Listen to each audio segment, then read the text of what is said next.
our weekly Anjuman. So today the topic of my speech is education.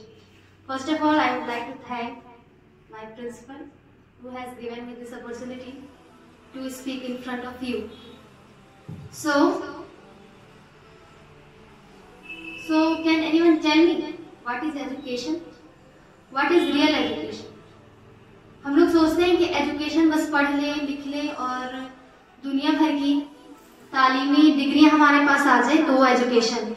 तो कोई मुझे बता सकता है कि एजुकेशन है क्या real education? No. So the real education is not just a paper और a degree you earn after your study. It's a representation of what you should know. It's a process of understanding the world and we can make the best of it.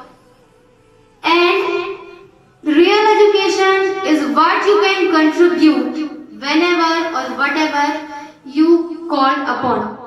जहां भी या कभी भी आपको बुलाया जाए, आपकी जरूरत हो, आप अपना कंट्रीब्यूशन वहां कैसे दे सकते हैं, आप अपने इल्म को कैसे वहां तक पहुंचा सकते हैं या आप किस तरीके से उनकी मदद कर सकते हैं, ये आपके इल्म में डिपेंड करता है। ताला ने कुरान में सबसे पहली आयत इकरा बिस्मि रब्बिकल लज़ी खलक क्यों कहा? कभी नहीं, क्योंकि अल्लाह ताला और भी सारी बातें बोल सकते थे, लाइक हमारी इबादत करो मेरी, बहुत सारी, लेकिन अल्लाह ताला ने सबसे पहले कहा पढ़ो, रीड। तो ये क्या पढ़ना है? ये पढ़ने के बाद हमारे अंदर क्या इजाफा हो सकता है, किस तरीके से हम अपने आप को चेंज कर सकते हैं, इसके लिए अल्लाह ताला ने कहा पहले पढ़ो, रीड, मतलब कि इल्म हासिल करो। अब वो इल्म क्या है? क्या इल्म ये पाकर हम लोग बस बड़ी नौकरियां या बड़ी जगह में अपने बिजनेस खोल के या नौकरी करके ये इल्म का हमारा जो काम है वो पूरा हो जाएगा? नहीं, बिल्कुल नहीं। तो हमें इल्म ऐसा हासिल करना है या हमें इल्म इस तरीके से हासिल करना है जो दूसरों को नफा पहुंचाए हमारे जरिए से।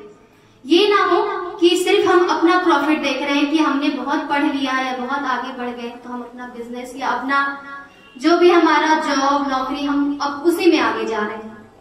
तो हम लोगों को इल्म हासिल करना है, लाइक उससे दूसरों को फायदा हो।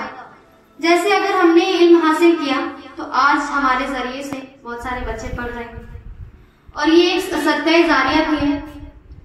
तो इस तरीके का इल्म अगर हम सीखते हैं और दूसरों को सिखाते हैं जिससे दूसरों को नफा हो रहा है तो वो इल्म मेरे ख्याल से सही है। और हमें फिर इल्म हासिल कैसा करना है कि क्या वो हमें दुनिया से अलग कर दे या हमें अपने दीन से अलग कर दे? क्योंकि अभी आप अरब कंट्री में जाके देखें, लाइक इजराइली, लाइक बहुत सारे ऐसे हैं, वो लोगों के पास बहुत नॉलेज है, बहुत कुछ उन लोगों ने सीखा और इल्म की भरमार है, लेकिन क्या वो आखिरत में कामयाब हो सकेंगे?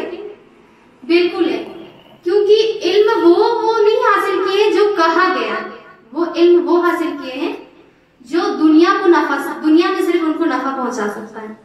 तो हमें वो इल्म हासिल नहीं करना है जो सिर्फ और सिर्फ हमें दुनिया में नफा करे या पहुंचाए। हमें वो इल्म हासिल करना है जो हमें दुनिया और आखिरत में कामयाब करे। तो बस, और यही एक इल्म है, यही वो इल्म है जो इंसानों को अशरफुल मखलूकात बनाता है।